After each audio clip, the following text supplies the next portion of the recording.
So we're going to do a contest entry for Tuco over at the Wax Ecstatic. And it's a symbol contest.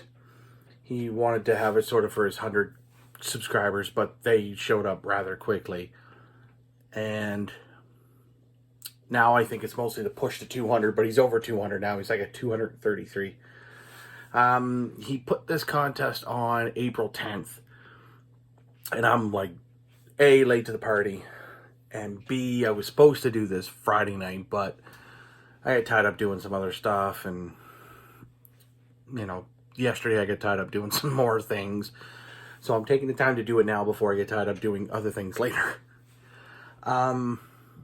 It's simple. It's literally answer one question. It's what album do you wish you could listen to again for the first time? It's like, okay, fair enough. So essentially, like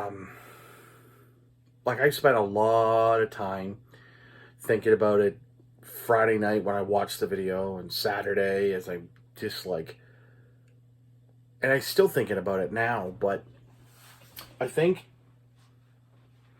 I had one record in mind at the start, because there was like about 50 that popped into my head easy.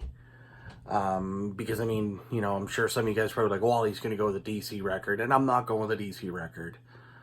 You know, he might try like a Yob record, or he might go with an Exodus record or a Slayer one. And honestly, no, like, you know, like there's so many different ones you can easily grab from out of this whole lot. But I think what I really need to do, if I could go back and listen to it again for the first time, and I remember the first time I listened to this, and some people are going to be like, well, you went with sort of an easy one. Well, no, I didn't go with an easy one. And I know I've seen this record picked a couple other times from other channels.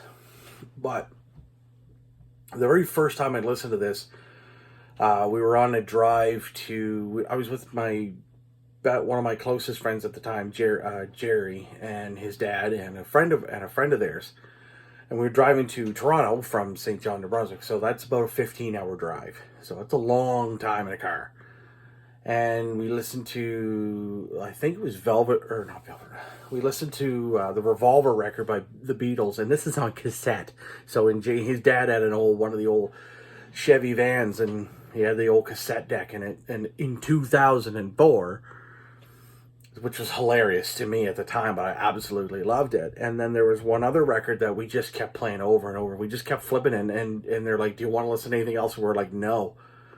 Let's just keep listening to this. And if I could literally just pick this record up again and listen to it, and just sit with either headphones or a good turntable and a good system and, you know, a good couple hours to just sit there and listen to this again, I would. And I have actually... over the last few days, I've been doing that, like listening, not really again per se, but I mean, I listen to this every so often because it's such a huge influence on everything. And I'm sure you guys probably know by now what it is, but that's fine, because if there's one album I could literally listen to again for the very, very first time, it would have to be the debut record from Black Sabbath. Because why? I think there's no other record if you want to get in, if you want to get into metal, if you want to find out where it started, this is it. Right here. And of course everybody knows the back cover as well. All the song titles, you know, Black Sabbath, The Wizard, Behind the Wall of Sleep, NIB, Evil Woman, Don't Play Your Games With Me, Sleeping Village, and Warning. You know. And of course, perfect double gatefold with the, you know, with the story on it and the cross, the inverted crucifix. You know, just fantastic. And This was, of course, the reissue that was out in 2015, Sanctuary Records. And, of course, they have, they put the old Vertigo logo here. I mean, I've always pointed out that if you want to, if someone asked you what is heavy metal to you, the first thing I'd say is go listen to Judas Priest Painkiller. Really, that's the record that, you know, I would say that's got the most metal on it. It's got vocals you can understand, and a lot of people will be like, well, there's other genres too. Yeah, I know that, but someone says heavy metal to me, that's what I'm going to give them, is Judas Priest Painkiller. When someone says, what's metal? I'll be like, okay. Because you got to remember, in metal, there's a lot of different genres, subgenres, and yada, yada, yada. I mean, this record, and with the title track, same name of the band, obviously, as we all know, is basically what you would classify, as far as I'm concerned, as the first Doom song. Because there are other records that come out that are more doomier in full. Because this has essentially got a lot of blues on it. Like The Wizard, that's not very doomy. That's kind of like bluesy, blues rock. There's Behind the Wall of Sleep.